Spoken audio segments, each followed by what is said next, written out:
A partir do versículo 15 de Apocalipse 11, está escrito assim: E tocou o sétimo anjo a sua trombeta, e houve no céu grandes vozes que diziam: Os reinos do mundo vieram a ser do nosso Senhor, o seu Cristo, e ele reinará para todo sempre.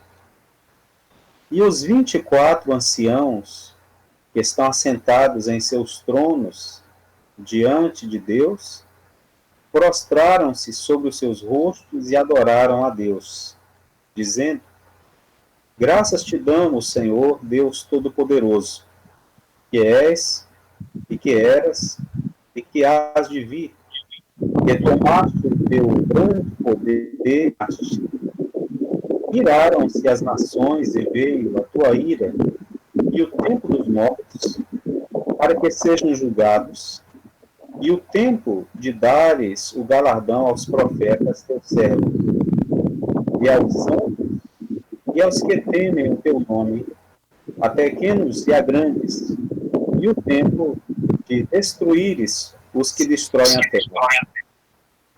E abriu-se no céu o templo de Deus, e a arca do seu concerto foi vista no seu templo, e houve relâmpagos, e vozes e trovões, e terremotos, e grande saraiva.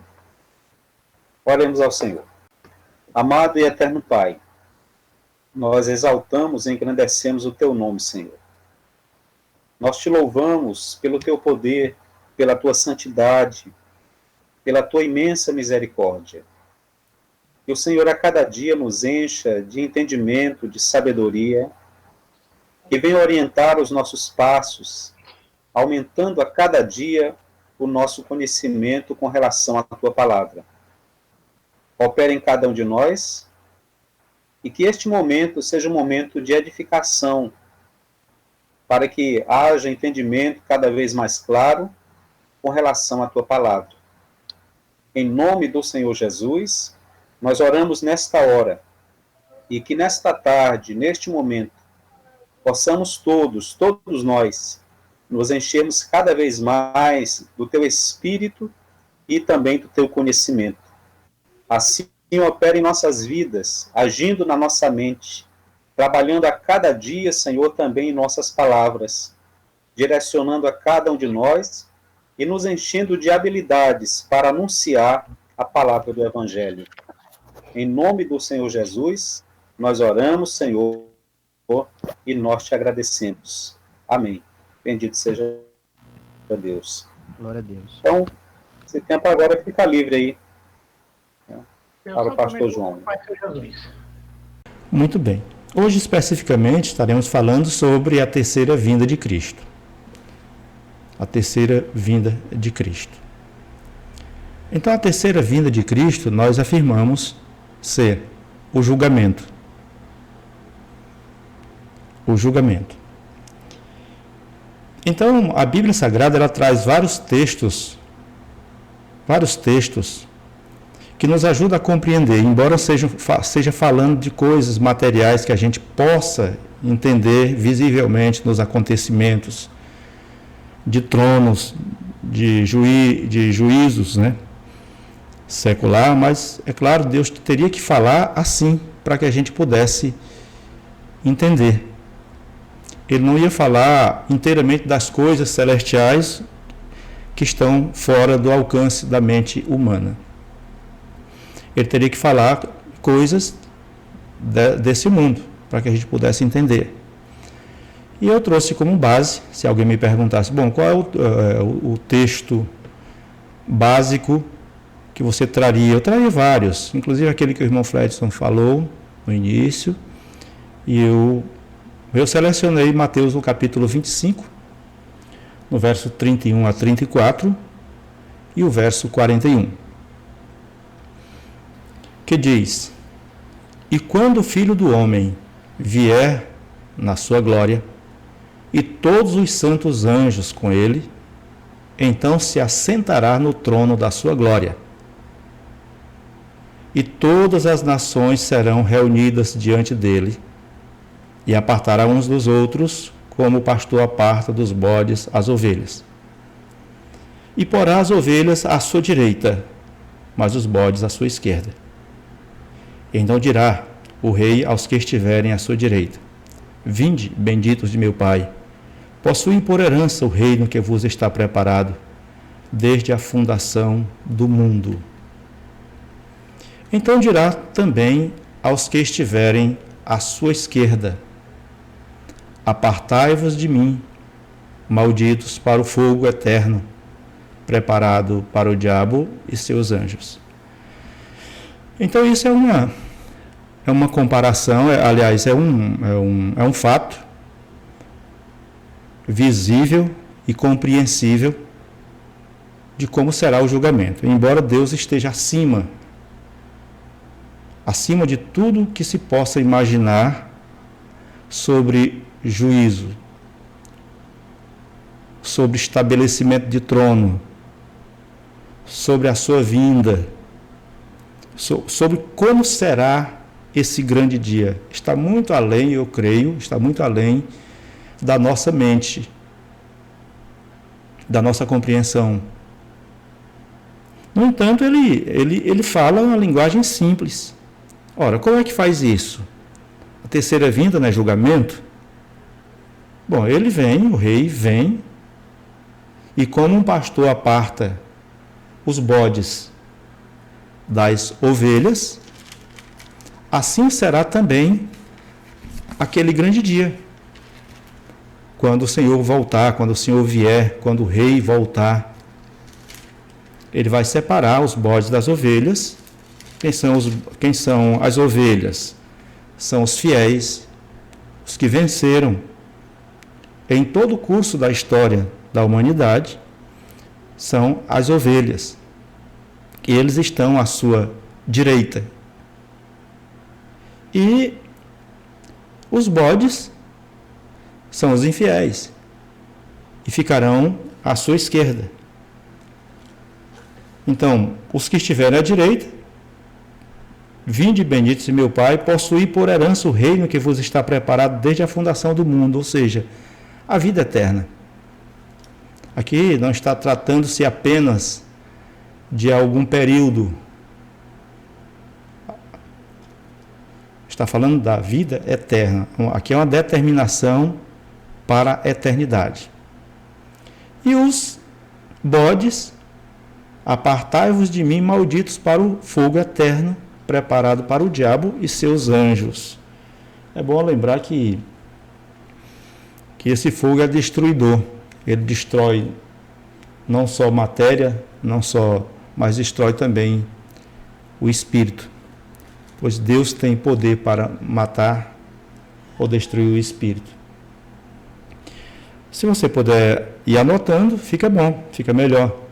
Então vamos citar também Apocalipse 4, versículo 2 ao verso 4. Aqui nós vamos começar a observar aqui sobre o estabelecimento de tronos. Se há julgamento, há estabelecimento de tronos. Nós já sabemos que o Senhor vem. Ele falou de uma forma generalizada, vem julgando, separando os bodes das ovelhas. Agora ele mostra alguns detalhes desses tronos. Apocalipse 4, verso 2 ao verso 4 diz: João viu e disse assim: E logo fui arrebatado em espírito, e eis que um trono estava posto no céu, e um assentado sobre o trono. E o que estava assentado era, na aparência, semelhante a pedra de jaspe e de sardônica, e o arco celeste estava ao redor do trono, e era semelhante a esmeralda. E ao redor do trono havia 24 tronos, e vi assentados sobre os tronos 24 anciãos vestidos de branco, vestidos de vestes brancas, e tinham sobre a cabeça coroas de ouro.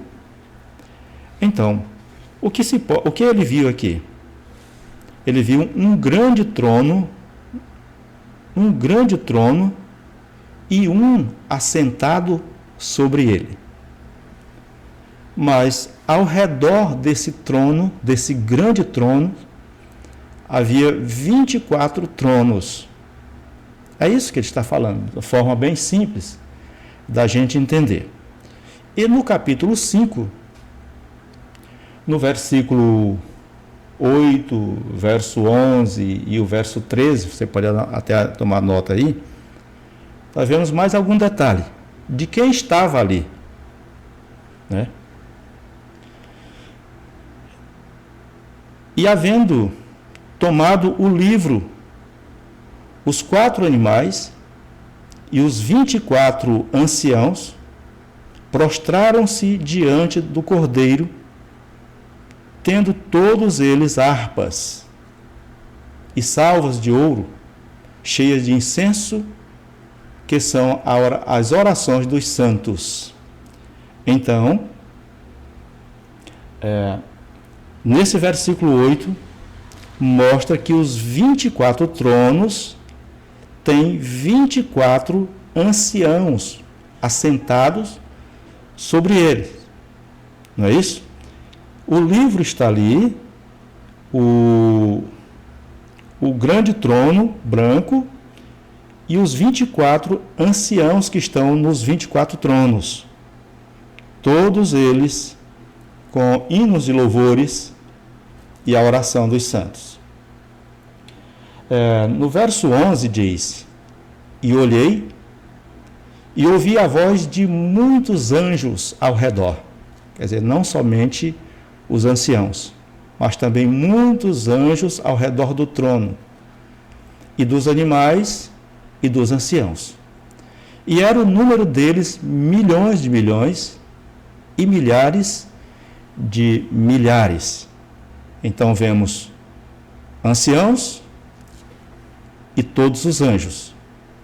No verso 13 diz: E ouvi a toda criatura que está no céu e na terra e debaixo da terra e que está no mar, e a todas as coisas que nele há, dizer: Ao que está sentado sobre o trono e ao Cordeiro sejam dadas ações de graça e honra e glória e poder para todo sempre. Então nós podemos observar aqui, depois a gente vai detalhar um pouquinho quem são esses anciãos.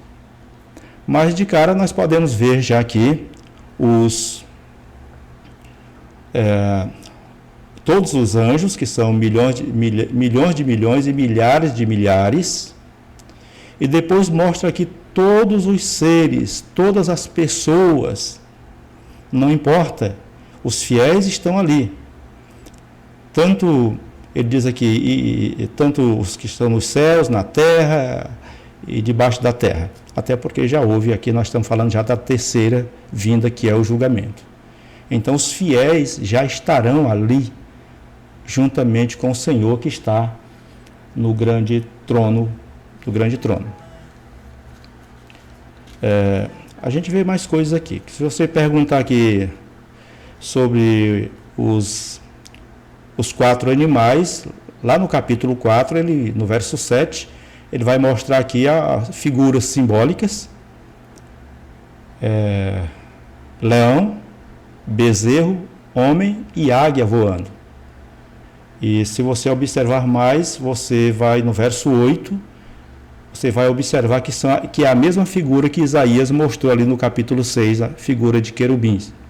Mas só que aqui ele mostra como uma figura simbólica, onde leão, a gente pode observar o próprio Jesus como leão da tribo de Judá, bezerro como a gente pode observar como aquele do sacrifício, o homem é o Deus feito carne, e águia voando a gente pode observar como a palavra genuína.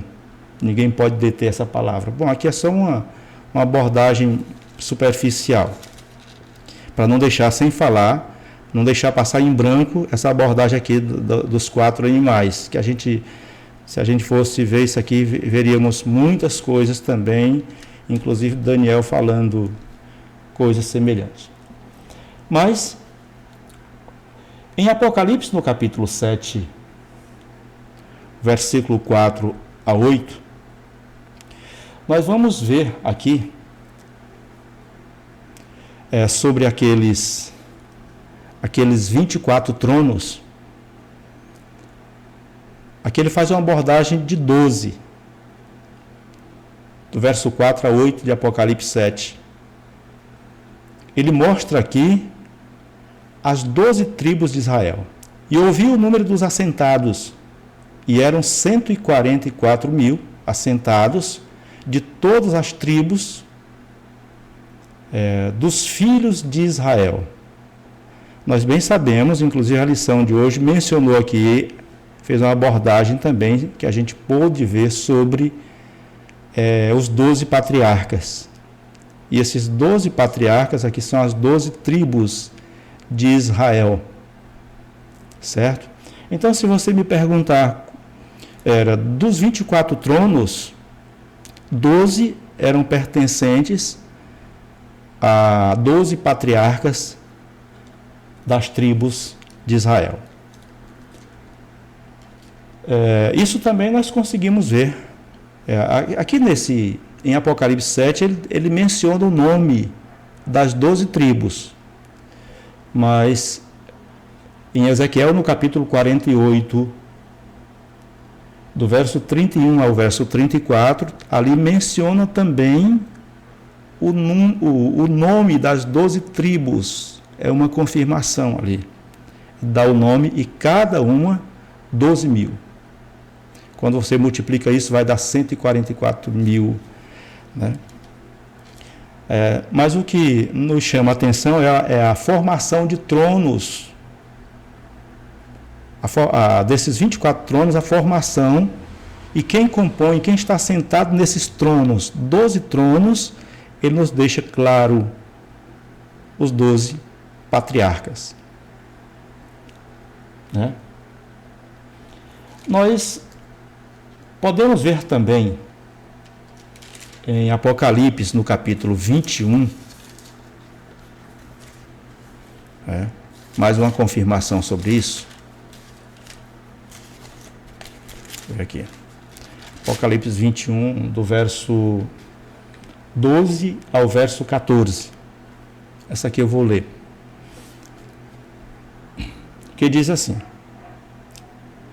E tinha um grande e alto muro, com 12 portas, e nas portas 12 anjos, e nomes escritos sobre elas, que são o nome das 12 tribos de Israel. Certo? Então, 12 portas, 12 tribos de Israel. Da banda do Levante, tinha 3 portas, da banda do Norte, 3 portas, da banda do Sul, 3 portas, e da banda do Poente, 3 portas. E o muro da cidade tinha 12 fundamentos, e neles o nome dos 12 apóstolos do Cordeiro. Então, ele deixa muito claro aqui que as 12 portas são o nome das 12 tribos de Israel, e os 12 fundamentos, o nome dos 12 apóstolos do Cordeiro. Certo? Só para nossa anotação, nós vemos o próprio Jesus falando outra vez sobre isso.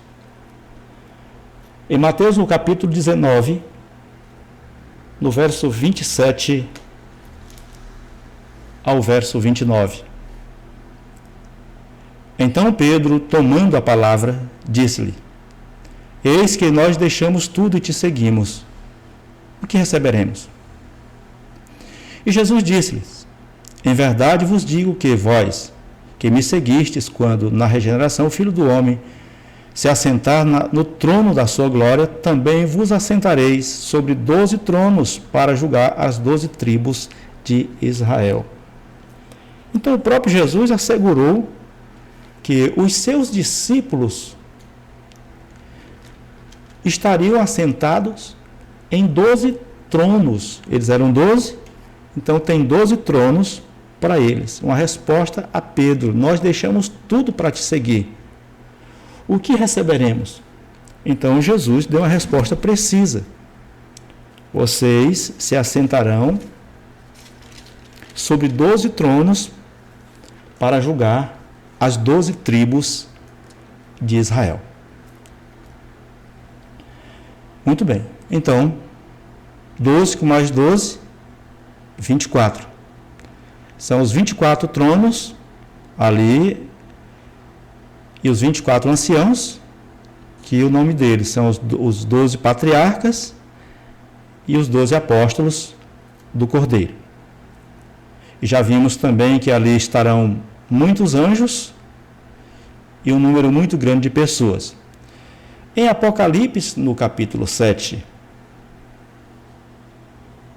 no verso 9 e o verso 10, diz assim: depois destas coisas, olhei, e eis aqui uma multidão, a qual ninguém podia contar, de todas as nações e tribos, e povos, e língua, que estavam diante do trono e perante o Cordeiro, trajando vestes brancas e com palmas nas suas mãos. E clamavam com grande voz, dizendo: salvação ao nosso Deus, que está sentado no trono, e ao Cordeiro.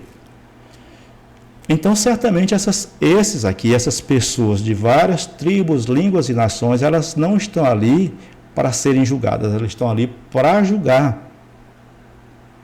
Só lembrando que aqui é a composição do trono para julgamento, e de maneira nenhuma os que deixaram tudo para seguir ao Senhor perderá o seu galardão, e estarão lá com vestes brancas, não para serem julgados, mas para julgar. Continuando, no mesmo capítulo 7 de Apocalipse, verso 11 e 12, que nos fala: e todos os anjos estavam ao redor do trono. Aqui podemos ver todos os anjos ao redor do trono, e dos anciãos e dos 4 animais, e prostraram-se diante do trono sob o seu rosto e adoraram a Deus, dizendo: amém, louvor, glória, sabedoria e ações de graças, e honra e poder e força ao nosso Deus para todo sempre. Amém. O que foi que nós vimos aqui? Mais uma confirmação de que ao redor do trono todos os anjos, e nós já estivemos até mencionando ali que são milhões de milhões e milhares de milhares, uma quantidade que ninguém pode contar, que a matemática deste mundo não pode jamais contar. E em Apocalipse 7, também no verso 17, ele nos diz quem era que estava naquele trono, naquele grande trono. Porque o Cordeiro que está no meio do trono os apacentará e lhe servirá de guia para as fontes das águas da vida, e Deus limpará de seus olhos toda a lágrima. Então, eu acredito que poderíamos até parar por aqui, se fôssemos tratar apenas da composição desses tronos, desse cenário de julgamento. Por quê? O que podemos ver? O grande trono, que o Cordeiro está ali. Quem é o Cordeiro? Jesus. Os 24 tronos, quem está ali? Os 12 patriarcas e os 12 apóstolos. Todos os anjos e pessoas de todas as tribos, línguas e nações ali juntamente com o Senhor. Eu falo isso porque já houve o arrebatamento, já aconteceu, né? Então foi uma multidão, né?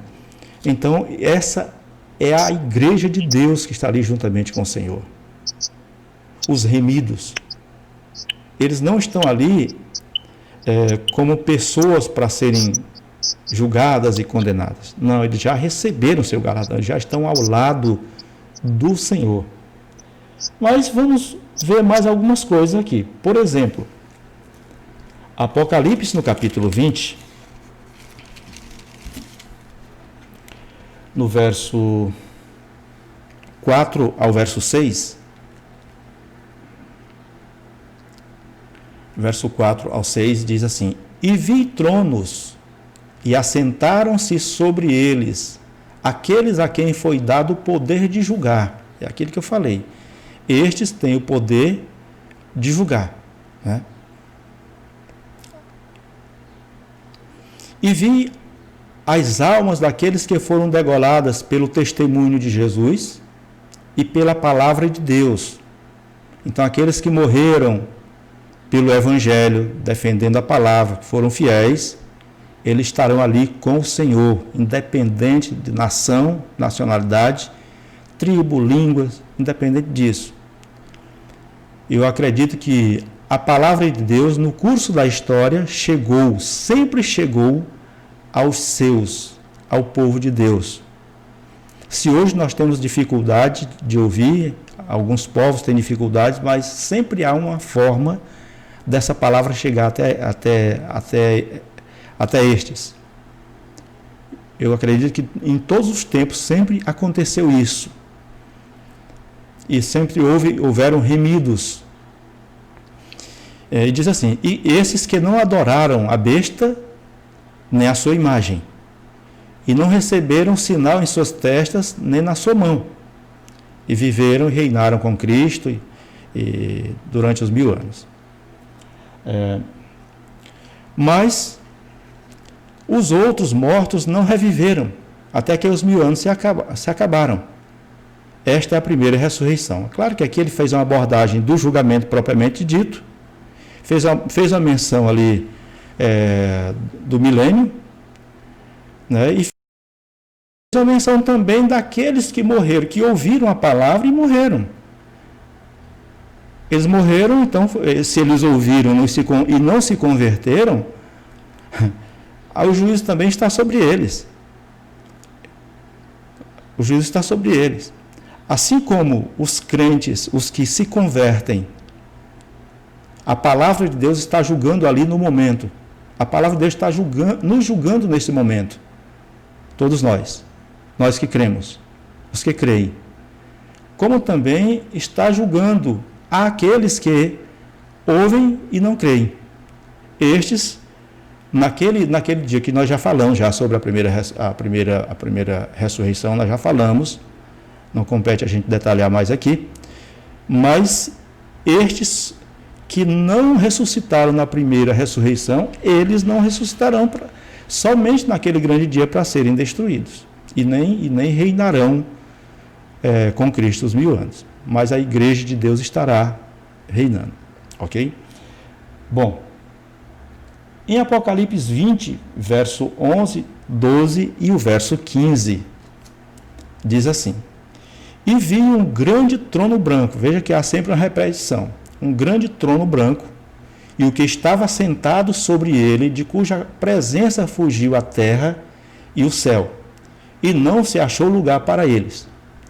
E vi os mortos, grandes e pequenos, que estavam diante do trono, e abriram-se os livros, e abriu-se outro livro, que é o da vida. E os mortos foram julgados pelas coisas que estavam escritas nos livros, segundo as suas obras. Então, o livro da vida, mas não vejo outra palavra senão para dizer que é o nosso próprio Deus. Mas os livros são essas escrituras, essa palavra. As pessoas serão julgadas pela palavra. Aquilo que eu falei, nós estamos ouvindo, a palavra está nos julgando. Estamos passando por um crivo. Cabe a nós nos submetermos a essa palavra ou rejeitarmos. Se nós nos submetermos, vamos estar prontos para a vinda do Senhor. E vamos estar naquele grande dia aqui com as vestes brancas, palma nas mãos. Mas aqueles que não creram, se já tiverem morrido, eles não precisam nem estar aqui. Já passou-se o crivo sobre a vida deles. No verso 15 diz: e aquele que não foi achado escrito no livro da vida foi lançado no lago de fogo. Ou seja, o livro da vida é tão certo que é o próprio Deus que mostra da onisciência dele, a onisciência de Deus.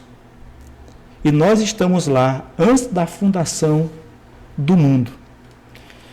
Aqui, o irmão Fletcher até já leu, em Apocalipse capítulo 11,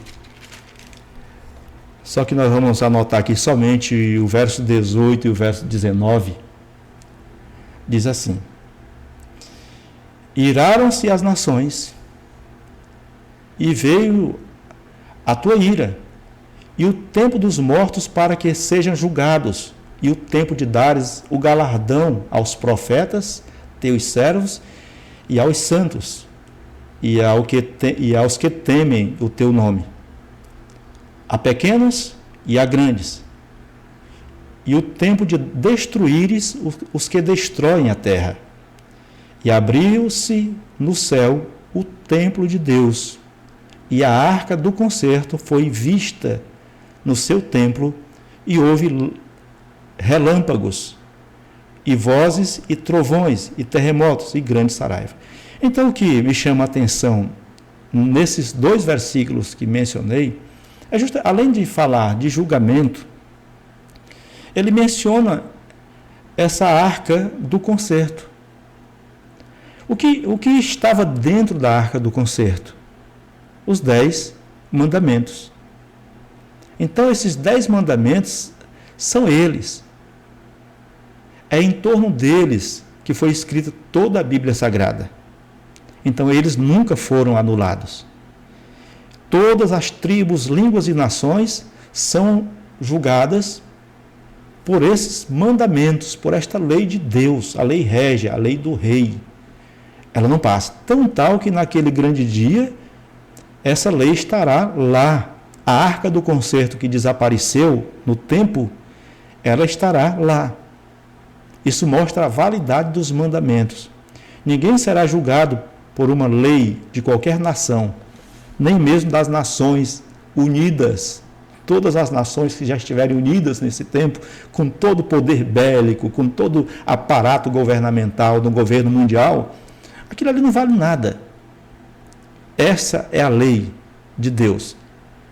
Todos são julgados por ela. E, na verdade, já estão passando por esse crivo. Todas as nações já estão passando por esse crivo. Agora, nem todos dão crédito.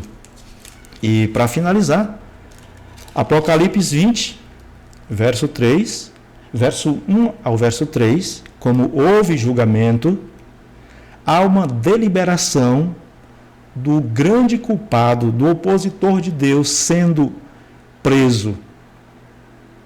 Ele será preso.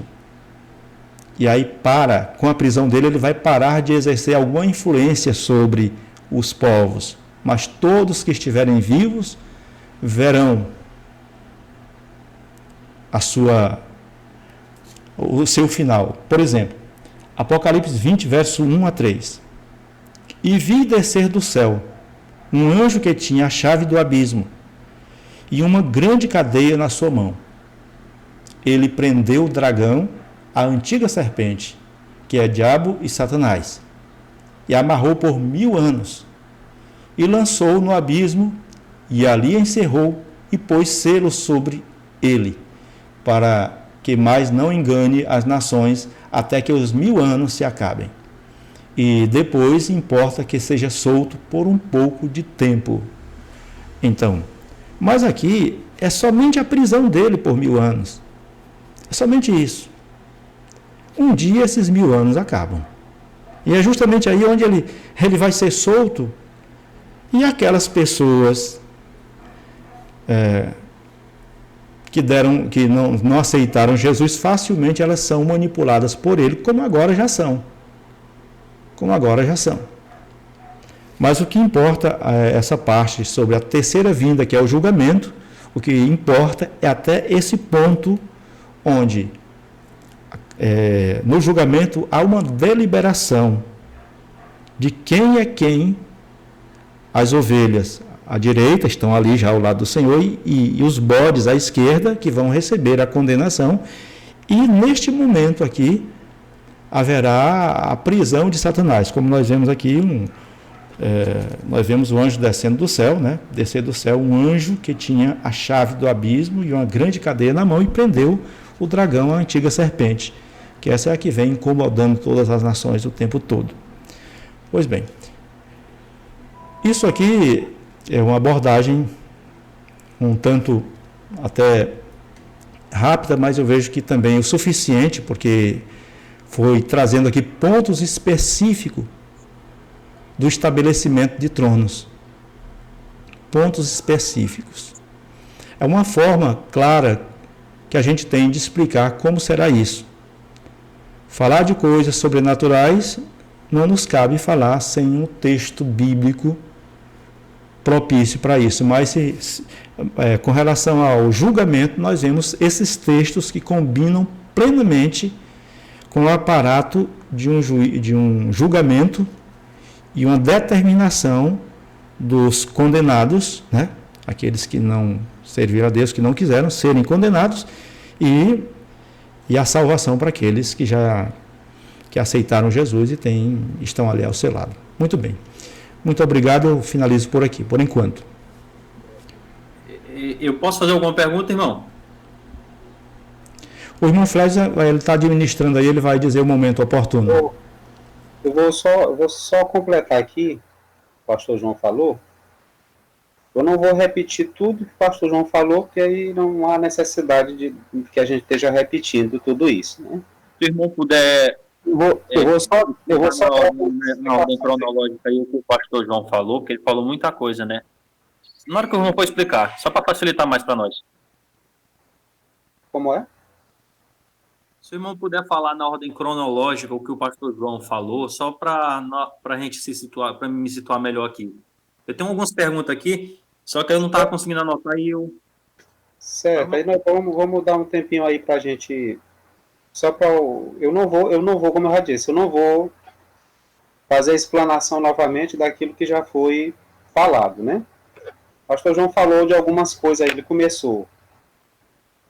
Primeiro, demonstrando aí o estabelecimento dos tronos, do julgamento, fazendo a exposição dos 24 anciãos, dando a explicação para o entendimento de que os 24 anciãos nada mais são do que os 12 patriarcas, que são os representantes das 12 tribos de Israel, e os outros 12 são, na verdade, os 12 apóstolos. Então, os mais 12, nós temos 24. No estabelecimento do trono, existe também uma série de outras situações aonde também os anjos lá estarão. Então foi apresentado esse panorama aí. O panorama que foi apresentado aí. A outra coisa importante que foi apresentado aí na questão é com relação ao julgamento. E aí, nesse ponto aí, é preciso chamar a atenção o seguinte: existe um equívoco na maioria das pessoas quando vão ler ou vão estudar o livro de Apocalipse. E aí é preciso a gente ter atenção para isso. O livro de Apocalipse não é um livro cronológico. Ele não é um livro cronológico. Ele é um livro que, na hermenêutica, né, nos estudos de hermenêutica, ele é um livro chamado de retrogressivo. O que é um livro retrogressivo? É um livro que vai e volta constantemente. Se você fizer uma leitura rigorosa, do livro de Apocalipse, você vai perceber que ele vai e volta constantemente em temática. Tanto é que depois do capítulo 11, você vê que tem uma pausa. Né? Essa pausa ela é bem extensa. Ela vai lá do capítulo 12, passa pelo 14, e ela tem uma pausa histórica. E aí ela passa a descrever, ela volta no tempo e passa a descrever um período bem anterior, e depois ela volta de novo. Isso acontece constantemente. Quando a gente vai ali para Apocalipse 20, você vê isso nitidamente também. Por exemplo, determinados trechos, eles se compõem com várias ordens ao mesmo tempo. Ele faz uma descrição. E aí é onde torna o problema da interpretação com relação ao que a gente está colocando aqui, né? Quando você chega no capítulo 20, se você pegar um versículo, aí você isola alguma coisa do versículo e você tenta colocar isso numa forma cronológica, você vai errar. Porque o livro ele é retrogressivo, ele para e volta. Se vocês observarem, lá no Apocalipse 20, eu vou abrir aqui, Apocalipse 20, quando ele descreve, quando ele chega no versículo 10 do capítulo 20, ele encerra um assunto. Só que no versículo 11 ele volta de novo ao assunto. Ele encerra o assunto no versículo 10, de repente ele volta ao assunto no versículo 11 e encerra de novo o mesmo assunto no versículo 15. E é importante a gente ter atenção com relação a isso aí. Por quê? Porque existe um texto que diz assim, ó, no versículo 5. Mas os outros mortos não reviveram até que os 1000 anos se acabaram. Esta é a primeira ressurreição. E aí você cria uma série de coisas, né, de dilema. Porque quando você chega mais adiante, no versículo 12, ele diz assim, e vi os mortos, grandes e pequenos, que estavam diante do trono, e abriram-se os livros, e abriu-se outro livro, que é o da vida. E os mortos foram julgados pelas coisas que estavam escritas nos livros, segundo as suas obras. E olha, cuidado na interpretação. Muito cuidado na interpretação.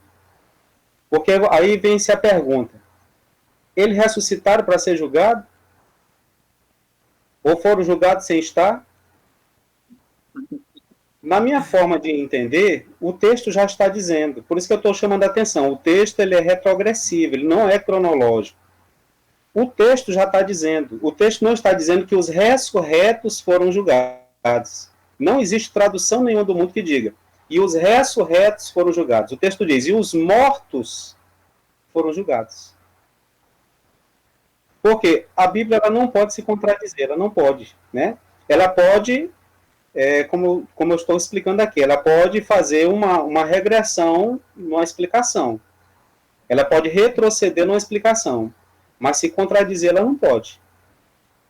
Nesse ponto, eu entendo que, como diz lá o texto do apóstolo Pedro, ele diz o seguinte, diz assim, 1 Pedro capítulo 4, versículo 17, diz assim, porque já é tempo que comece o julgamento pela casa de Deus. E se primeiro começa por nós, qual será o fim daqueles que são desobedientes ao evangelho de Deus? Então, nesse sentido, eu entendo o seguinte, esse julgamento, ele é um julgamento expositivo dos atos. Ele não precisa necessariamente, não é que as pessoas vão ressuscitar para ser julgadas e morrer depois. Porque o texto é claro. E os mortos só reviveram quando os 1000 anos se acabaram. E o texto é claro, quando ele diz, o texto não diz, os ressurretos foram julgados, o texto diz, e os mortos foram julgados. Quando o texto diz, e o mar deu, e ele fala da devolução, ele fala no sentido de que todas as ações, independente de onde eles foram colocados, onde eles foram sepultados, aonde eles foram plantados em algum lugar, a condenação ou a exposição dos seus pecados virá para eles. É por isso que eu entendo também que o início disso tudo, é por isso que eu li lá no início, o início disso, dessa terceira vinda, o início se dá no final do capítulo 11, que é o momento em que o céu se abre, em que a arca do concerto, novamente ela passa a ser apresentada a todo o mundo, a toda a humanidade. E a partir dali é que começa, então, a questão do julgamento. Então, eu entendo um julgamento como no sentido dispositivo. Agora, a gente tem ter muito cuidado só com essa questão dessa leitura linear. Por exemplo, o pastor João hoje ele explicou, eu achei até que essa explicação foi bem melhor do que aquele vídeo. Eu achei até melhor. Por quê? Observe, ele fez, por exemplo, pegou alguns textos, ia lá, voltava, pegou a parte do lado de Mateus, foi conciliando os textos bíblicos. Eu achei bem melhor essa explicação aí. Eu achei até bem mais clara do que aquela primeira vez. Então, a gente precisa ter cuidado só quando a gente estiver fazendo a leitura, porque o livro ele não é cronológico, né? E a outra coisa, cuidado com as explicações de alguns teólogos que separam o livro de Apocalipse dizendo assim, de tal capítulo a tal capítulo é isso, de tal capítulo não existe isso. Eu não sei se vocês sabem como foi que esse livro, Apocalipse, saiu da ilha de Patmos, né? Alguns aqui talvez saibam como foi. Você explicou, irmão, numa aula passada. Pois é, então para o livro sair de lá, não foi simples. Por quê? E só saiu porque os romanos não conseguiam entender o que era aquilo. Achavam que o escritor, de fato, estava delirando, né? Mas, na verdade, é porque o escritor se tratava de um escritor judeu, a arte de escrever dessa forma é uma arte semita, né? Era muito utilizada no passado, e, para completar, ele usou de várias linguagens figuradas em tempo não cronológico, que ia e voltava o tempo inteiro, e como ele repartiu o livro em várias partes que iam saindo em cartas, né, esses pedaços eles foram juntados depois. É como se fosse uma espécie de quebra-cabeça literário, né, foi isso que ele fez. Então, a gente precisa ter muito cuidado quando a gente for pegar esses textos, quando a gente for estudar essa questão. Isso aqui que a gente está estudando, o mais adequado seria a gente pegar isso, né, a gente escrever, a gente de forma escrita, um pouco mais detalhada, colocando alguns relatos, inclusive algumas partes de Apocalipse tem que ser alguns relatos históricos para a gente entender um pouco mais, né? E é só isso que eu quero chamar a atenção aí de vocês. Eu não vou repetir tudo que já foi dito aqui. Então fica agora aberto aí para perguntas, né? Agora vamos fazer o seguinte, vamos fazer a pergunta um de cada vez. E vamos atentar ao tempo. Vamos fazer o seguinte, quando alguém fizer uma pergunta, por exemplo, você tem 2 minutos para fazer uma pergunta, e aí deixa a pessoa responder também, né? Então, enquanto a pessoa estiver respondendo, ela vai ter 2 minutos para responder, a gente não interrompe enquanto a pessoa estiver respondendo. Ok? Então, quem vai se inscrever aí para fazer as perguntas? Posso perguntar, irmão, primeiro aqui? Pronto. Hércules... Deixa eu ver bem aqui. Pastor Antônio Guimarães. Quem Aqui, mais? irmão, só uma dúvida aqui para ver se eu não entendi errado. Irmão Antônio José. Ok, esses 3 aqui, depois vocês vão se inscrevendo aí. Eu não sei se eu entendi correto o que o irmão falou. Mas o irmão falou que, o que eu entendi, né, são 2 julgamentos. Um que acontece pela própria palavra de Deus, que é no ato da vinda de Cristo, que são os primeiros, os salvos, né, que são a primeira ressurreição, automaticamente eles estão julgados. É um julgamento que acontece praticamente instantaneamente ou ao longo da vida da pessoa, não sei. E o outro julgamento que é só para formalizar, que acontece na terceira vinda, que é para expor, fazer as exposições do que eles erraram, para que eles tenham ciência do que fizeram e eles sejam condenados. Que nem diz aqui em 2 Timóteo, capítulo 4, né? Conjure-te, pois, diante de Deus e do Senhor Jesus Cristo, que há de julgar os vivos e os mortos na sua vinda e no seu reino, né? Não sei se eu entendi corretamente, né? Mas eu entendi dessa forma, né? Que existe um julgamento para os salvos que acontece, eu acho que, não sei, antes da vinda de Cristo, ali naquele momento ali, Deus aparece, ali ele já sabe quem são os seus, e depois do milênio acontece outro julgamento para formalizar, ou durante o reinado de Cristo, ou depois do milênio. Existem 2 julgamentos. Um que acontece na vinda de Cristo, que é para a ressurreição dos salvos, né? Ali Deus já sabe, já julgou todos, ele já sabe quem são os dele. E depois disso, passa o milênio, e lá no final tem outro julgamento. Esse julgamento já não é mais para salvar, mas para justificar porque que eles não foram salvos, para fazer a exposição das transgressões segundo a lei, segundo a palavra de Deus. Eu tenho como mencionar aqui, no Evangelho de São João, no capítulo 3, verso 18, o que diz o Senhor: quem crer nele não é condenado, mas quem não crê já está condenado, porquanto não crer no nome do unigênito Filho de Deus. Ora, vamos analisar da seguinte forma.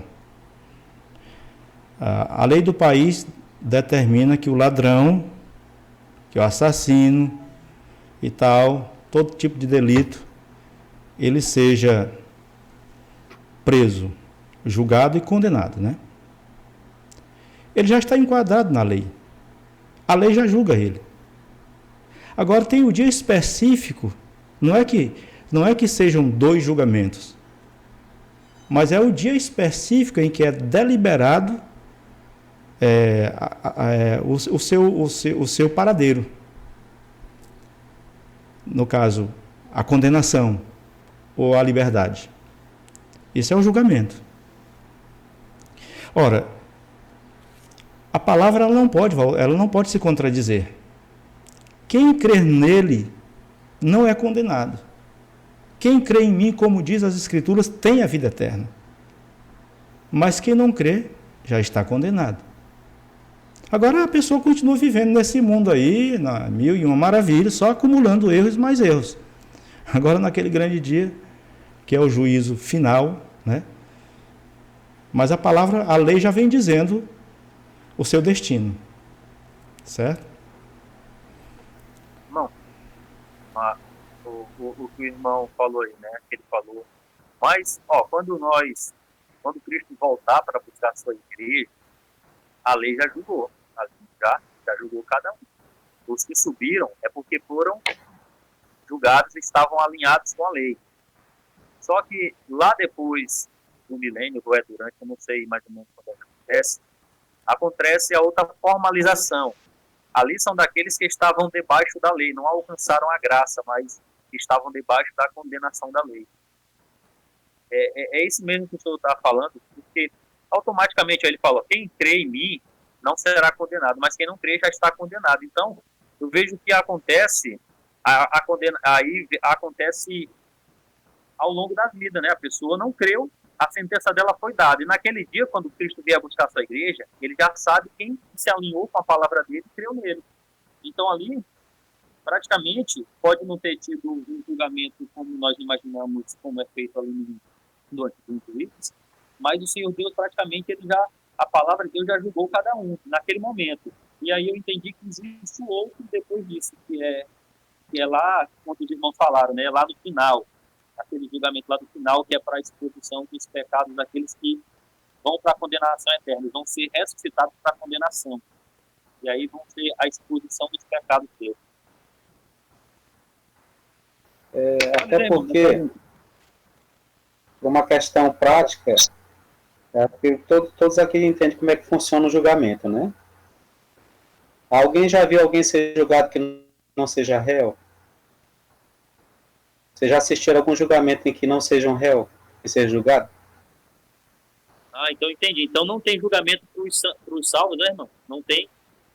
É o que eu estou dizendo. O apóstolo Pedro, ele já dá uma explicação, né? Já é tempo que o julgamento comece pela casa de Deus, né? Então mas ou seja, a nossa vida, constantemente a gente já é julgado. A gente não vai participar do julgamento final. É isso que eu estou perguntando. Seja, a nossa participação no julgamento final não é na cadeira do réu. Estou entendendo. A nossa participação no julgamento final não é na cadeira do réu, né? Mas é em outro assento. Ou seja, o povo de Deus ele está numa outra posição. Essa é a diferença. Não são 2 julgamentos, né? O julgamento ele é único, mas ele é por réu. Tipo, eu não cometi, vamos dizer que tem a justiça, eu não cometi nenhum crime, não tem por que eu estar sendo julgado. Automaticamente, eu já estou na cadeira dos salvos, né? Então, os que cometeram crime são os que serão julgados para condenação, é isso? Isso. O juízo final nada mais é do que a formalização da condenação. É assim que eu entendo também. Ali tá a maneira de eu me expressar, mas é assim que eu entendo.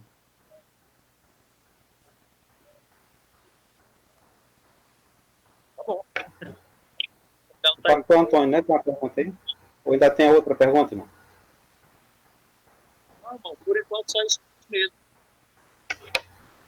É porque eu já tinha Pastor Antônio Guimarães tem uma pergunta. Antes eu já tinha conversado, eu fiquei ficado claro. Agora eu entendi que o movimento Amém? Posso perguntar? Estão me ouvindo? Pode. O julgamento ele ocorre junto com o milênio, certo? Milênio e julgamento andam junto. Ou estou errado? Está errado. Não foi dito isso em nenhum momento. Foi justamente o que eu chamei a atenção. Eu disse, cuidado que o texto ele é retrogressivo. Foi isso que eu disse, cuidado com o capítulo 20, ele é retrogressivo. Alguns textos que o pastor João citou apontaram para isso. É por isso da pergunta, apontaram para isso. Pois é, por isso que eu chamei a atenção, né? Até mesmo os textos, eles apontaram... o microfone do irmão Eco, se ele puder desligar aí. Fica... Então, apontaram para isso. Mas não ocorre. Então, julgamento, Cristo vem agora julgar a sua igreja, não é isso? Depois do julgamento é que vai ocorrer o milênio, então. Isso. Certo. Tá certo. Satanás não participará do julgamento porque já é condenado e estará preso. É isso?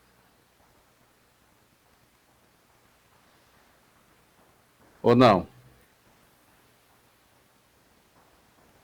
Faça a pergunta, meu. Eu estou vendo que o irmão parece que confundiu de novo a questão. Mas faça a pergunta aí. Eu estou com os textos que o pastor... Eu estou fazendo aqui um resumo baseado nos textos que foram citados. Julgamento, primeiro julgamento está aqui ocorrendo. A igreja não participa porque a igreja, o julgamento da igreja é durante todo o percurso dela. O tempo começa agora, o julgamento pela casa de Deus. O julgamento é para aqueles que não aceitaram Jesus. Então, tá lá. Depois do julgamento, vai ocorrer o quê? O milênio. Os 1000 anos. Não é isso? Durante o 1000 anos, Satanás estará preso. Lá como mostra o texto de Apocalipse. Anteriormente ele não participa do julgamento porque ele já é condenado. Não tem por que participar de uma coisa quando o cidadão já é condenado. Então, só no final, quando terminar o milênio, que tentarão invadir o arraial, é que Deus, então, sentencia a destruição de todos aqueles que foram julgados e condenados, inclusive Satanás também, que estará solto, será destruído. É isso? Eu só assim, eu vou dizer de novo para vocês, assim, se depois daqui, quando terminar, se for possível depois vocês pegar o capítulo 20 de Apocalipse e fazer uma releitura, vocês vão ver que o texto ele vai e volta. E a gente só tem que ter cuidado nisso aí, né? Porque o capítulo 20 ele começa com a prisão, né? A prisão para o início do milênio. Só que de repente ele dá uma pausa. Observe que lá no versículo 4, de repente ele dá uma pausa e ele volta para um outro assunto. Depois ele prossegue com a temática do milênio. Quando chega lá, aí ele encerra lá no capítulo 10. Aí depois ele volta de novo ao assunto no versículo 11. É só isso aí que a gente precisa ter cuidado, porque se a gente ler assim de forma cronológica, achando que tudo é a mesma coisa, a gente vai ter essa impressão que está acontecendo tudo simultâneo. Não é simultâneo, não é dessa forma aí. Não, é porque eu só quero entender, porque aqui a questão aqui não é nem o assunto em si, mas é a questão escatológica das vindas de Jesus, né? Das vindas. Então ele vem agora ter sua terceira vinda, vem fazer um julgamento. Ele vem fazer um julgamento, não é isso? Termina-se o julgamento, a Bíblia não especifica um período de tempo de julgamento, não tem um período aí marcando assim quanto tempo será. Porém, terminou o julgamento, segue-se o milênio. Não é isso? Ao término do julgamento, ele é preso. Ao término do julgamento, ele é preso. Porque não é cronológico, como eu estou dizendo. Acontece o seguinte, ele não é protagonista no julgamento. Ou seja, ele não tem ação de protagonismo no julgamento, não. Quem julga é Deus e aqueles que estão assentados no trono. Se você perguntar, ele está solto? Tá. Entendi. Tá lá. Agora, acabando-se, o início do milênio se dá com a prisão. Ele estará preso durante 1000 anos. Isso, não, entendi.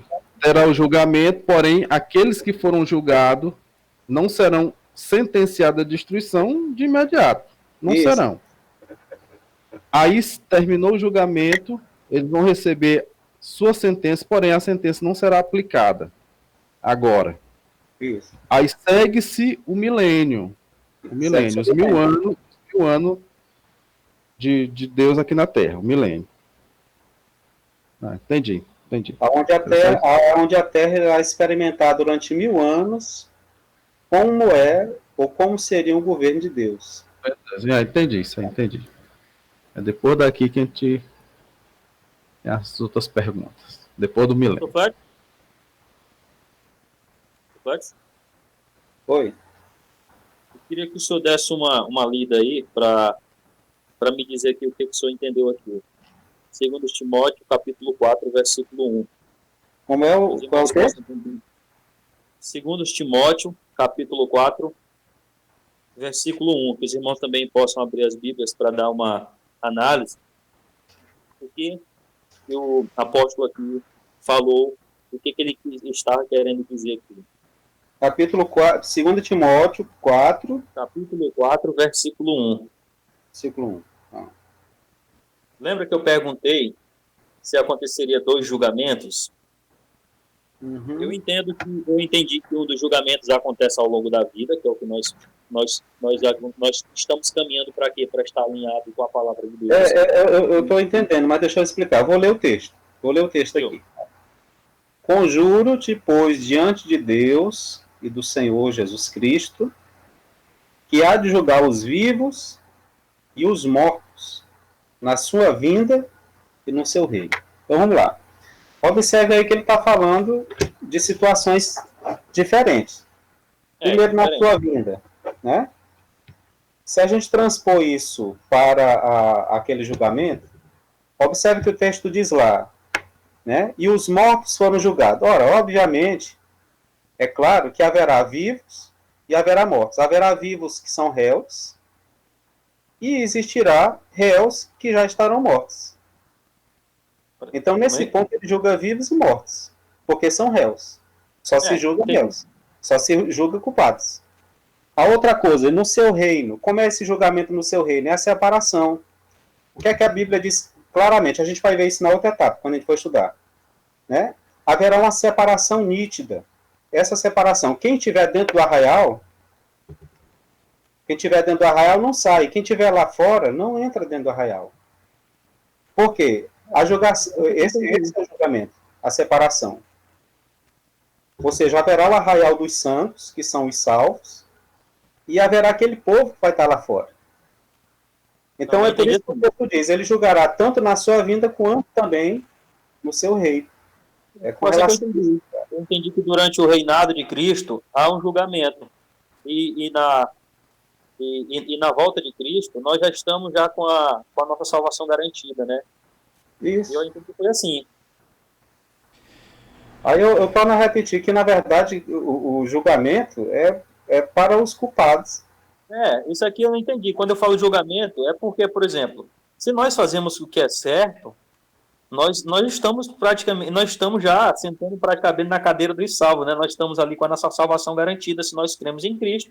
seguimos ele, automaticamente nós estamos nos alinhando com a lei, né? Nós não estamos debaixo da condenação, mas nós estamos alinhados com a lei. E aí, no reinado de Cristo vai ser julgado aqueles para condenação, aqueles que foram condenados debaixo da maldição da lei, aqueles que descumpriram e viveram na iniquidade.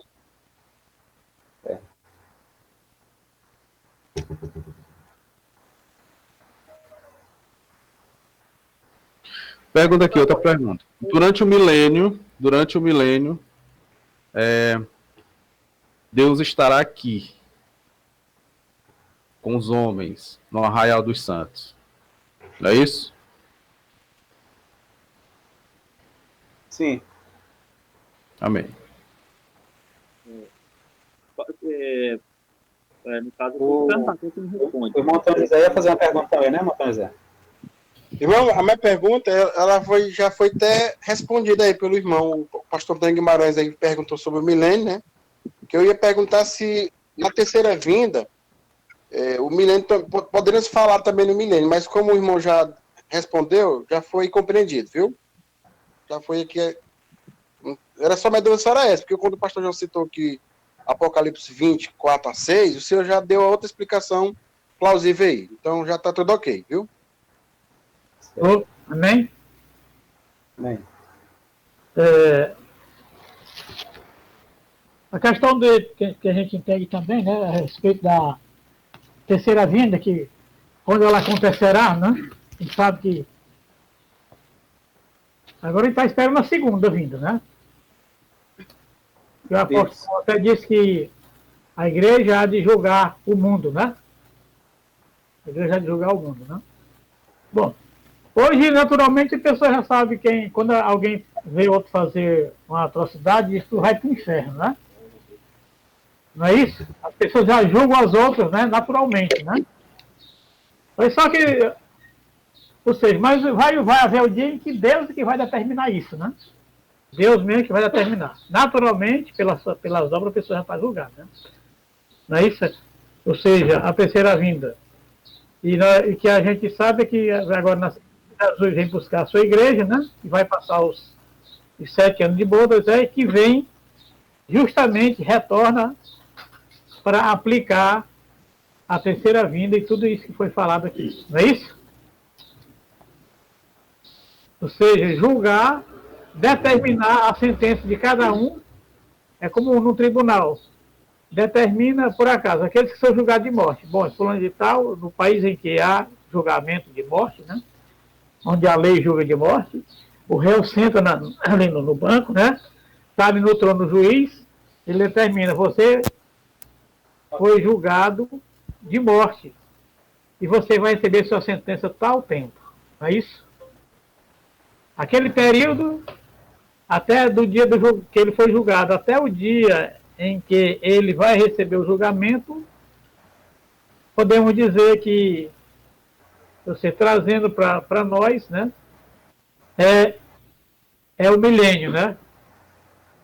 Digamos assim. Ali no julgamento, né, a pessoa, os culpados receberão, ou seja, são determinados, né, para onde eles irão passar a eternidade, né? E aí mas tem aquele período, né?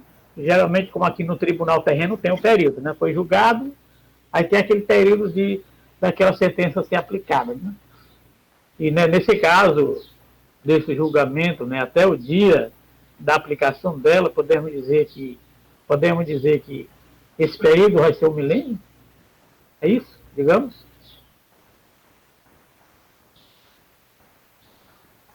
Amém?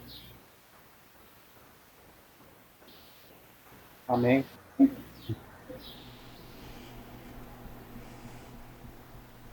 Você não entendeu? Eu entendi, irmão Carlos.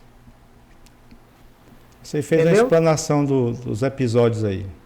Dos episódios terrenos, né, que existe o julgamento no tribunal, mas, ou seja, a sentença, ou seja, vai ser aplicada a tal tempo, né, tal dia, né? Como hoje as pessoas que a gente vê, né, no caso, né, daqueles que vão para a cadeira elétrica, ou que vão para a forca, né? não é saindo dali no momento do julgamento, saindo correndo logo para fora para a cadeira elétrica, não. Vai ter um dia, né, determinado para ele, vai ter um período determinado para ele já estar julgado, né, receber a sentença, mas ele tem um período, né, para acontecer. Né? Assim vai ser também com a humanidade, né?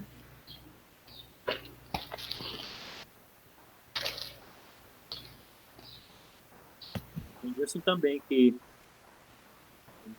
depois né, do milênio, aí os mortos e os vivos ali que são, é claro, que vão para o lago de fogo, né, já foram todos julgados, e aí e serão destruídos naquele momento que Satanás persuade ele, né, para atacar o arraial dos santos. E ali eles serão destruídos. Agora fiquei com a dúvida, pastor João. Eu nunca vi ninguém falando sobre isso. As pessoas, durante o milênio, os ímpios, né, que ficarem de fora, eles vão poder morrer, ou eles vão ser imortais até os 1000 anos a acabar? Vão poder ter filhos, ou não vão poder ter filhos? Ou vão ser só aqueles que ficaram vivos até os 1000 anos a acabar? Eu ainda não vi, assim, nenhuma base assim, para explicar isso na Bíblia sobre esse questionamento. Já vi muitas pessoas dizendo que a morte vai estar presa. Tudo bem, eu entendo que eles falam quando a morte se refere a Satanás, né? Vai estar preso e tudo, ele não vai ter mais influência. Mas,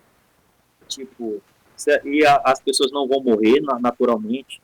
Será que elas vão poder ter filhos para se reproduzir para que dure esses 1000 anos? Ou vai ser, por exemplo, se Cristo voltasse agora, vamos dizer que 1 bilhão, um exemplo, 1 bilhão de pessoas está vivo. Então, esses 1 bilhão de pessoas vão ficar vivos durante 1000 anos.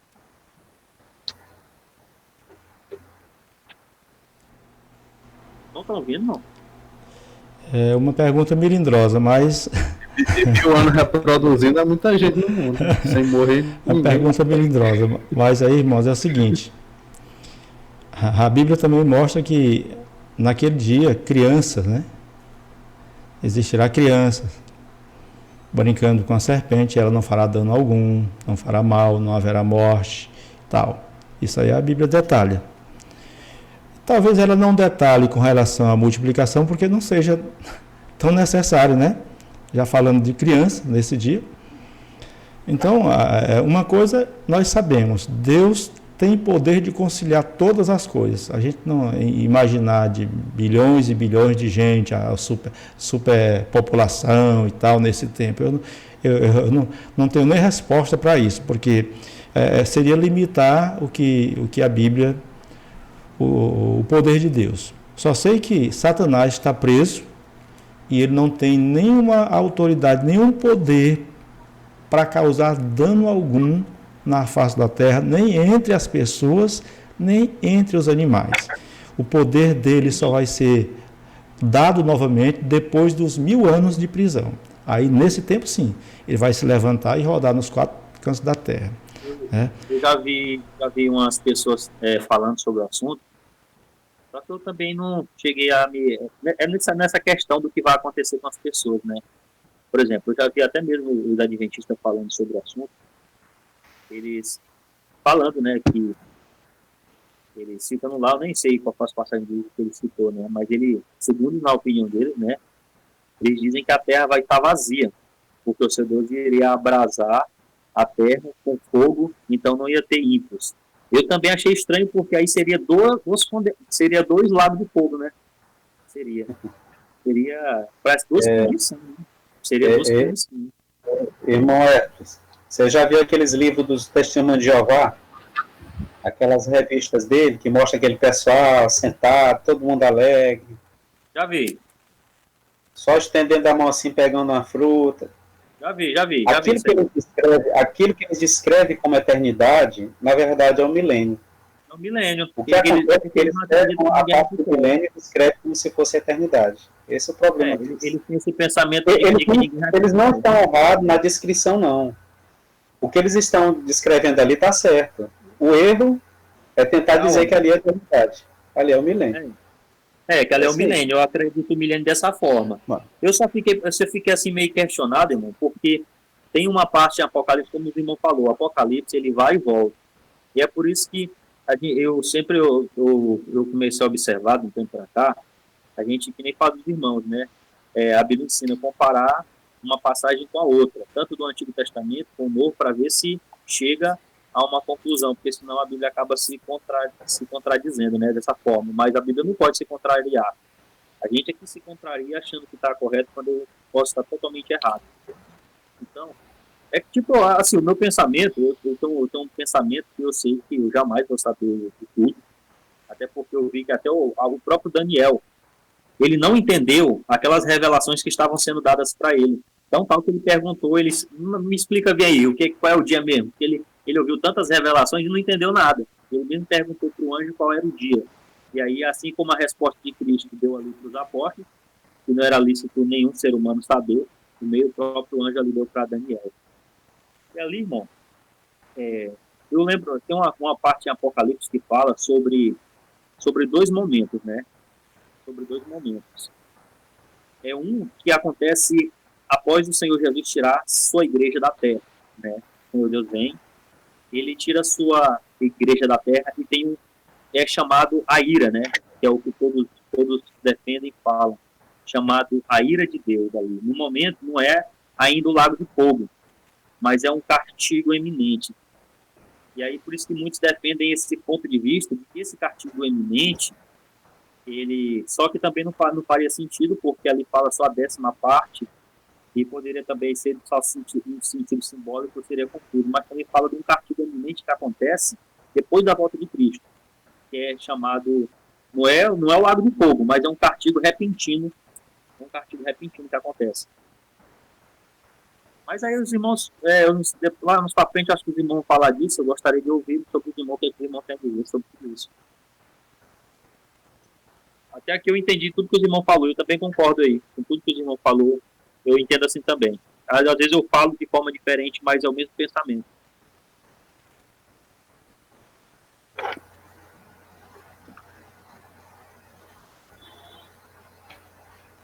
Alguém mais com alguma pergunta, irmão?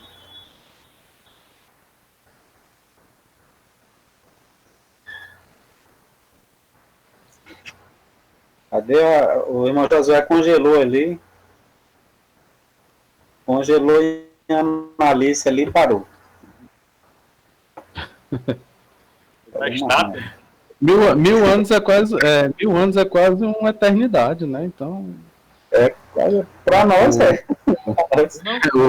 Não. Então, irmão, no final das contas, os ímpios ainda vão ter a sorte. 1000 anos, você contar 1000 anos, Elcio.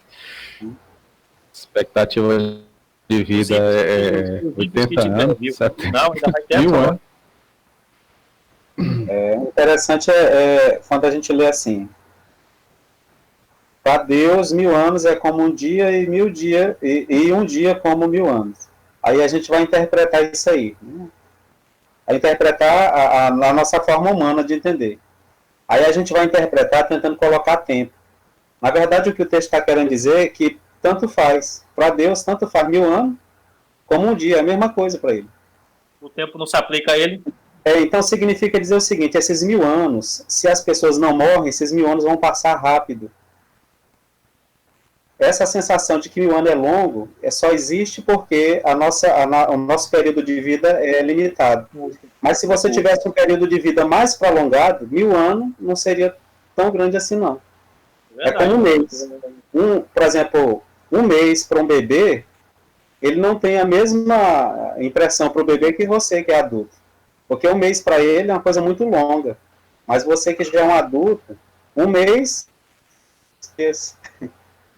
Ou seja, quanto menor a limitação que você tem de tempo de vida, menor a impressão que você tem sobre o tempo. Isso é relativo. Então, quer dizer o seguinte: se durante 1000 anos as pessoas não morrerem, esses 1000 anos vão passar muito rápido. Não vai ser tanto tempo assim. Vai passar rápido. Flex, o que o senhor está falando isso aí é tão verdade que, tipo assim, a palavra de Deus fala que o dragão foi lançado na terra, e ai dos que habitam na terra, porque ele sabe que tem pouco tempo. Meu amigo, desde quando ele foi lançado na terra, já passou muito tempo. Mas para ele não é nada. Para ele não é nada, porque para ele, sabe que tem pouco tempo. Para ele, por um ser que já viveu aí, se duvidar, bilhões, trilhões, só Deus sabe quanto de tempo que ele já viveu, Isso, essa fase, desde que Adão pisou na Terra até agora, isso aí é como se fosse um dia, uma semana, sei lá. Então, é por isso que ele não descansa. Ele não descansa. E o que a gente consegue observar é que Satanás, mesmo ele não conseguindo, o intuito dele é atrasar a própria morte. Se a gente parar para observar, a palavra de Deus mostra que para o Senhor Deus voltar, né, é necessário que o evangelho seja pregado para toda criatura, todas as nações, tem que ter o conhecimento. Então, você observa que dentro o que Satanás vem trabalhando nessas nações ao redor da Terra, por exemplo, na Coreia do Norte, às vezes o ditador ali, o Kim Jong-un, o intuito dele é pensar que, não, eu quero governar o povo, mas a mente de Satanás que opera nele é que sabe qual é o verdadeiro objetivo de fazer com que ele não aceite que o evangelho entre lá. Porque no dia que acontecer o cumprimento dessa profecia, é o fim de tudo, de Satanás. Então, Satanás, eu acredito que ele tem tentado trabalhar para tentar atrasar a vinda de Cristo, mas, infelizmente, ele só está cumprindo tudo que já está escrito. Na verdade, infelizmente não, felizmente, né? Felizmente, ele está cumprindo tudo o que a palavra de Deus já determinou. Ele é só apenas um peão no tabuleiro. Pode. O mesmo Renê. Ele ensina. O José está difícil. Aqui, só ouvindo. A dúvida que eu tinha e a pergunta foi respondida bem no início, né? Essa questão do livro de Apocalipse. Né? Retrogressivo, né? O pastor Flet falou. Porque... Como? Retrogressivo. Retrogressivo, pois é, porque a gente aprende que eles dividem, né? Alguns teólogos só fazem dividir, por exemplo, do capítulo 1 até o 6, ele diz uma coisa, aí do 7 em diante até o final diz outra.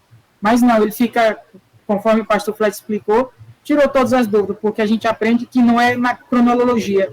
Ele vai e volta, depois ele segue na mesma conversa, aí ele volta para explicar outra coisa, então fica mais fácil de entender todos esses textos que falam das vindas do Senhor.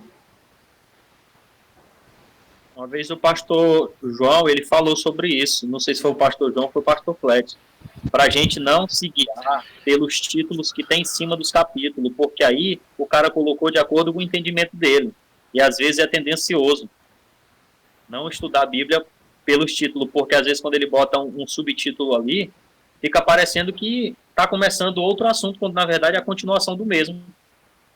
E aí isso pode ser tendencioso e atrapalhar na interpretação. Na verdade, esse negócio de título é uma invenção da sociedade bíblica brasileira, porque na maior parte das Bíblias do mundo não tem título. Aí, quando a Bíblia chegou aqui, quando eles criaram, né, o grupo lá da Sociedade Bíblica Brasileira, que parece uma maçonaria, não sei se vocês sabem como é que funciona lá, parece uma maçonaria, do mesmo jeitinho. E aí eles decidiram botar título, botaram, aí eles colocam título ao bel prazer deles. Aí o perigo aí que o leitor, né, compra uma Bíblia no comércio, esse aí vai ler, porque parte da interpretação está no título. Então, se você coloca um título, direciona o leitor para um tipo de interpretação. É complicado. Aí, se você comprar uma Bíblia católica, por exemplo, os títulos são direcionados para a Trindade, né? Se você compra um que é da Assembleia, é direcionado para o domingo. Aí por aí vai. Mas em grande parte do mundo, as Bíblias não possuem título, não tem título. Não possui. Pastor Flex, isso é tão verdade que, tipo assim, quando a pessoa ela já tem alguma coisa ali, uma ideia implantada ali no início, por exemplo, ela vai ler a Bíblia, já tem um título, ela já vai pensando naquilo. E aí isso já bagunça a conclusão da interpretação completa. Esse mês agora, eu enviei para os irmãos uma passagem bíblica, que foi até um dos irmãos aí que respondeu, mas não era nem para eles responder daquela forma, né? Porque eles acabaram com a brincadeira. Mas aí eles é porque conhecem muito, então eles responderam, já sabia. Eu não consegui fazer a brincadeira com eles, mas eu fiz essa brincadeira com outras pessoas. Aquela passagem que fala que Jesus é o único Deus verdadeiro e a Jesus é quem enviaste. Eu peguei essa passagem bíblica, irmãos, eu mudei o nome de Jesus, eu quis parecer que não tem nada a ver com a Bíblia. E eu enviei para algumas pessoas, perguntando o que aqui está querendo dizer. Porque se eu botasse a passagem bíblica, a pessoa, se ela fosse trinitarista, ela ia dizer, não, está falando de Deus e do seu filho. Mas aí, de uma forma que eu botei, era para não ser tendencioso. Eu ia perguntar, o que está querendo dizer aqui na Bíblia? Ou nessa frase aqui. Eu botei o nome de arquiteto e outro nome lá relacionado. E a pessoa me respondeu, rapaz, aqui está falando da mesma pessoa. Então, se eles vissem o nome Jesus e Deus, eles diziam, não, está falando de Deus e seu filho. Mas como era algo sem como eles acreditavam que era outras coisas, a interpretação dele foi mais sincera. Porque parte da nossa interpretação ela é conduzida por aquilo que a gente acredita. Então é por isso que eu fiz essa brincadeira, para saber o que a pessoa ia me dizer. No caso, foi até o filho do irmão Francisco, o Luquinhas, né, o Ismael, eu perguntei para ele. E aí ele não sabia, né? Ele ficou até sorrindo depois. Rapaz, essa mensagem é meio estranha, mas ao mesmo tempo eu estou entendendo. Esse arquiteto e esse cara aqui é a mesma pessoa. É engraçado, né? Aí o pastor acertou, pois é isso que a Bíblia mostra mesmo, que Cristo e Deus é a mesma pessoa.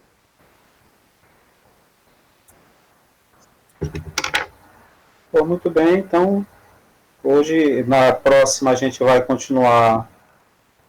Nosso próximo assunto vai ser sobre a quarta vinda, né? Vamos entrar aí nessa história do milênio. Você vai explicar um pouco mais, né? Detalhar um pouco mais isso daí. Irmão Renê, pode fazer a oração, irmão Renê. Amém. Então vamos orar.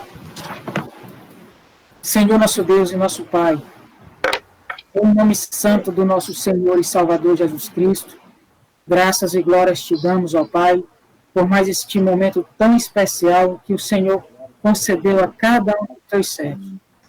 E aqui nós queremos te louvar, te agradecer por tudo que nós aprendemos, ó Pai. Pois em nome do Senhor e Salvador Jesus Cristo, seja louvado e engrandecido para todos sempre o nosso Pai Celestial. Pois eu venho apresentar diante do Senhor todo este ministério, que o Senhor escolheu, ó Pai querido, cada um para anunciar o teu evangelho tão precioso, e que o Senhor conceda a cada um de nós a verdadeira sabedoria do alto.